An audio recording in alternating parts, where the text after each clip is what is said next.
ॐ प्रकृत्यै नमः श्रीं।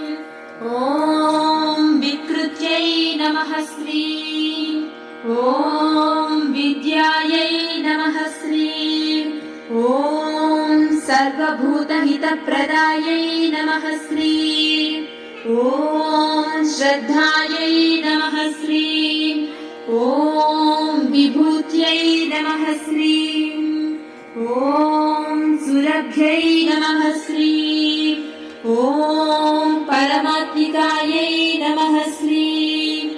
ॐ वाच्यै नमः श्रीं। ॐ पद्मालयायै नमः श्रीं। ॐ पद्मायै नमः श्रीं। ॐ स्वाहायै नमः श्रीं। ॐ स्वधायै नमः श्रीं। ॐ सुधायै नमः श्रीं। ॐ धन्यायै नमः श्रीं। ॐ हिरण्मयायै नमः श्रीं। ॐ लक्ष्म्यै नमः श्रीं। ॐ नित्यपुष्टायै नमः श्रीं। ॐ विभावर्यै नमः श्रीं। ॐ आदित्यै नमः श्रीं। ॐ दित्यै नमः श्रीं। ॐ दीप्तायै नमः श्रीं। ॐ वसुधायै नमः श्रीं। ॐ वसुधारिण्यै नमः श्रीं। ॐ कमलायै नमः श्रीं। ॐ कान्तायै नमः श्रीं। ॐ कामाक्ष्यै नमः श्रीं।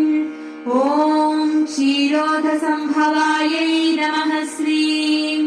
ॐ अनुग्रहपरायै नमः श्रीं। ॐ बुद्ध्यै नमः श्रीं। ॐ अनघायै नमः श्रीं। ॐ हरिवल्लभायै नमः श्रीं। ॐ अशोकायै नमः श्रीं। ॐ अमृतायै नमः श्रीं। ॐ दीप्तायै नमः श्रीं। ॐ लोकशोकविनाशिन्यै नमः श्रीं। ॐ धर्मनिलयायै नमः श्रीं। ॐ करुणायै नमः श्रीं। ॐ लोकमात्रे नमः श्रीं। ॐ पद्मप्रियायै नमः श्रीं। ॐ पद्महस्तायै नमः श्रीं।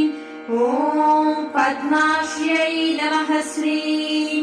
ॐ पद्मसुन्दर्यै नमः श्रीं। ॐ पद्मोद्भवायै नमः श्रीं। ॐ पद्ममुखायै नमः श्रीं।